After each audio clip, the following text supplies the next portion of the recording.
हमारा संविधान के अनुच्छेद 15 जाति, लिंग, धर्म के आधार पर भेदभाव करने को इजाजत नहीं देता है। क्या लोग ये सब समझ नहीं पाए? मंदिर बन रहा है, उसमें एक दलित के बेटा जैसे कि ईंटा रख रहा है, वहां पे जात नहीं आ रहा है। और जब वही जैसे कि यादव समाज का लड़का जब जैसे कथा सुनाने की कोशिश कर रहा है, तो उसके साथ जैसे कि उसी स्वर्ण जाति का समाज यानी कि ब्राह्मण लोग इस प्रकार से उसके साथ जैसे कि बर्ताव करते हैं, जिससे कहीं न कहीं जैसे कि समाज जो है वो आहत की ओर खींच सकता है।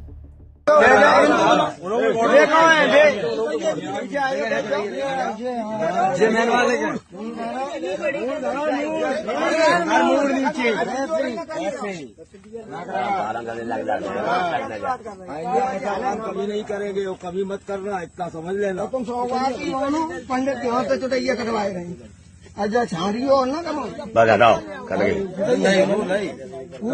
पूरी जान दो जो बंदी है कि ब्राह्मणन के गांव में आके तुमने मतलब जो करो तुम जिंदगी तुम्हें ऐसा करवो नहीं चाहिए तो जो तुमने करो। हाँ भाई ले रहे पिंडिया भाई ये बंदी है उतनी ले रहे बाबा। हाँ बस खड़े पूरे बटवारे पर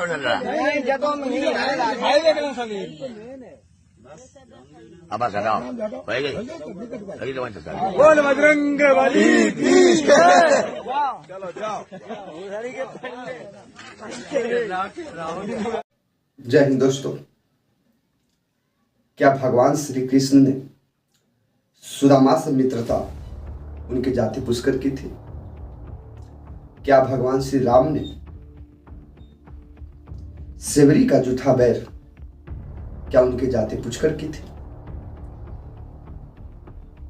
जब ऐसे भगवान जब बिन जाति पूछकर हर कदम को जब उठाया, और उन्हीं भगवान को मानने वाला लोग आज हमारे समाज में ऊंची और नीची जाति समझकर उनके साथ संवेदनशील घटना घटा देता है। मेरे दोस्त, हम जो बात कर रहे हैं उत्तर प्रदेश के इटावा का दादरपुर गांव, जो यादव कथावासक के साथ जो हुआ, कहीं न कहीं ये जैसे कि पूरे जैसे कि समाज को शर्मसार। क्या कथा कहने का अधिकार सिर्फ ऊंची जाति के लोग को है? यानी कि अब यह माना जाए कि भगवान भी जात पूछकर पूजे जाएंगे, जब भगवान सबको है, चाहे ऊंच हो चाहे नीच हो। हिंदू धर्म मानने वाला व्यक्ति चाहे उच्च धर्म को हो चाहे नीच धर्म को हो, चाहे दलित हो चाहे महादलित हो चाहे स्वर्ण जाति हो, जब सबके भगवान एक हैं, तो क्या कथावाचक सब कोई नहीं कर सकता? यह सवाल उन सारी समाजों को है, समाजों पर जा रहा है जो किन्हीं न किन्हीं जैसे कि इस मुद्दों में अपने हक की लड़ाई न लड़कर चुपचाप बैठे हुए। मेरे डियर स्टूडेंट, या आप लोग जो भी जैसे कि सुनने वाला जैसे कि विद्यार्थी होंगे या गार्जियन होंगे, जो भी होंगे A to Z, आप कल्पना कर सकते हैं, विडंबना कर सकते हैं कि हमारा समाज इस प्रकार से समतामूलक बन जाएगा।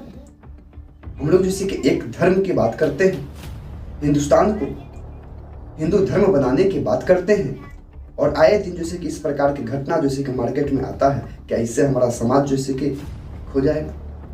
क्या हिंदू धर्म का प्रचार हो जाएगा? जब एक जात दूसरे जात के बीच में इस प्रकार के जैसे घटना को अंजाम देगा, तो क्या हमारा समाज, हमारा धर्म एक हो जाएगा? हमारा संविधान के अनुच्छेद 15 जाति, लिंग, धर्म के आधार पर भेदभाव करने को इजाजत नहीं देता है। क्या लोग ये सब समझ नहीं पाए? यानी कि अब यह साफ झलकता है कि अगर यदि समाज में जात पात को खत्म करना है, तो हर विद्यालय में, हर स्कूल में खुला अब इस पे डिबेट होना चाहिए। कथावासक से चंदा ले सकते हैं, निचले धर्म से जब चंदा दे सकता है, चंदा ले सकता है, जाकर कथा जैसे कि सुन सकता है, आरती जैसे कि ले सकता है, लेकिन कथा नहीं सुना सकता है। ये किस धर्म ग्रंथ में लिखा? आप कल्पना कर सकते हैं? क्या इस प्रकार से हमारा समाज और हम लोग देश में जैसे कि नारा लगाए बैठे हुए हैं कि सब जैसे कि एक है? क्या एक का संदेश यही है? क्या ऐसा जैसे कि घिनौना हरकत कर देने से ये समाज जैसे कि एक हो जाता है? नहीं मेरे दोस्तों, जो ये इटावा के दादरपुर गांव में जो ये घटना घटा, ये कहीं न कहीं हमारे समाज को शर्म से सिर को झुकाती। आप कल्पना कर सकते हैं कि 16 वर्ष से जो व्यक्ति जैसे कि कथा कर रहा है, और जब कथा करने के बाद जब इटावा में उसको बुलाया जाता है, जब वो कथा करता है, एक दिन गुजरने के बाद उससे जैसे कि जात पूछा जाता है, और जात जो ही जैसे कि यादव बताया जाता है, तो उसके साथ जैसे कि जो हरकत होता है, ये कहीं न कहीं पूरे समाज को शर्म के मारे सिर को झुका देता है। 16 बरस से जो अपना चोटी रखा था, उस जात के नाम के वजह से कि तुम क्षुद्र जात के हो, तुम यादव समाज के हो, तुम कैसे ब्राह्मण के गांव में आकर तुम जैसे कथा कर सकते हो, और उनकी जैसे कि 16 बरस के जैसे कि चोटी यानी कि सिक्का काट दिया जाता है, बाल मुंडवा दिया जाता है। ये घटना मुकुट मणि यादव का है, और उनके जैसे कि साथी के साथ जो समाज ने इस प्रकार की घिनौना हरकत किया, ये कहीं न कहीं ये संदेश जो जाता है, ये समाज को जोड़ने का नहीं, ये समाज को तोड़ने का संदेश जाता है।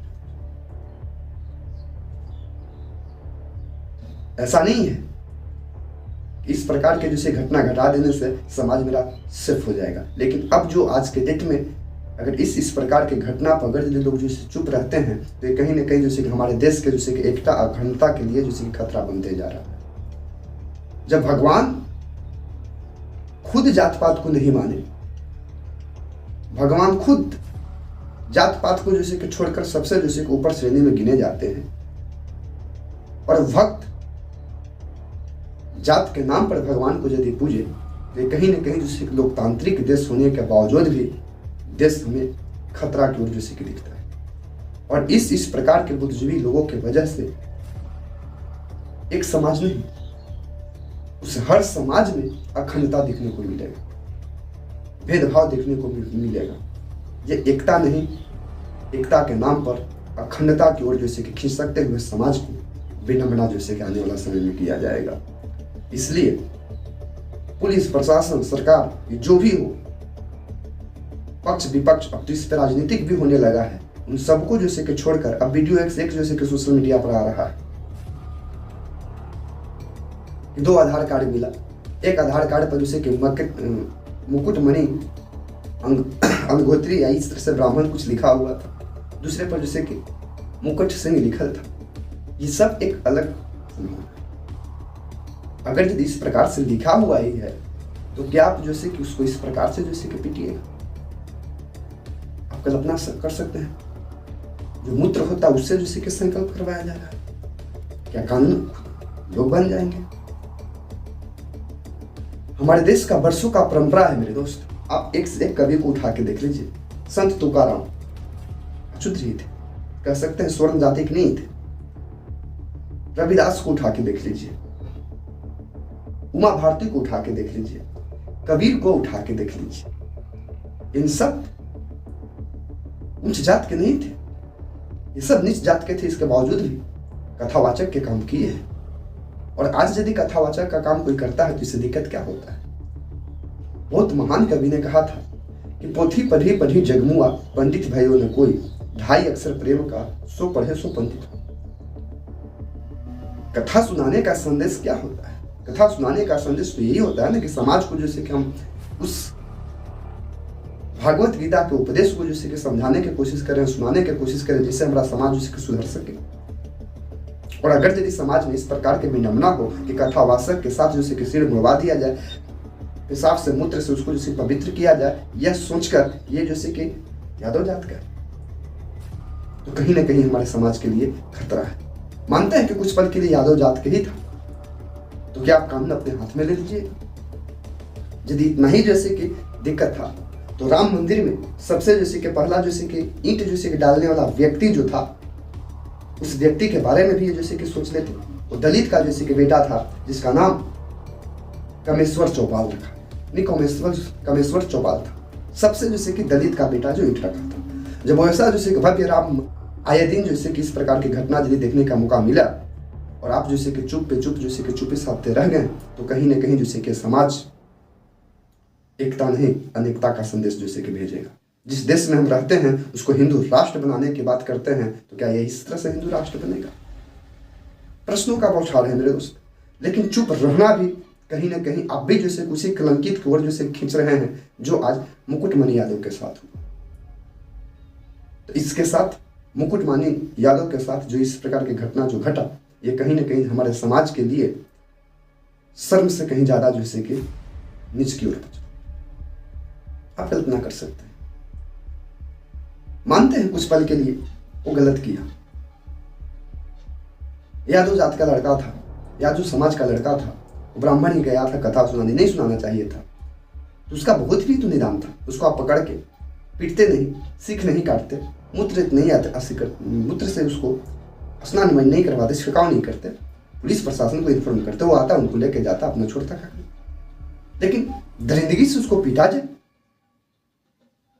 यादव समाज के लड़का जो कथावाचक है, इसलिए उसको दरिंदगी से जो के पीटा जाए, ये यहाँ का जो विधान है। मेरे दोस्त, ये वीडियो आने के बाद जो साफ और अभी जो वायरल चल रहा है, इससे कहीं ना कहीं संदेश है कि अगर यदि आप भी यदि चुप हो गए तो ये आए दिन समाज में और जो ऐसा घटना मिलते ही रहेगा। इसलिए यदि वीडियो पसंद में आता है, विशेष आपको हाथ में छोड़ते हैं। जय हिंद।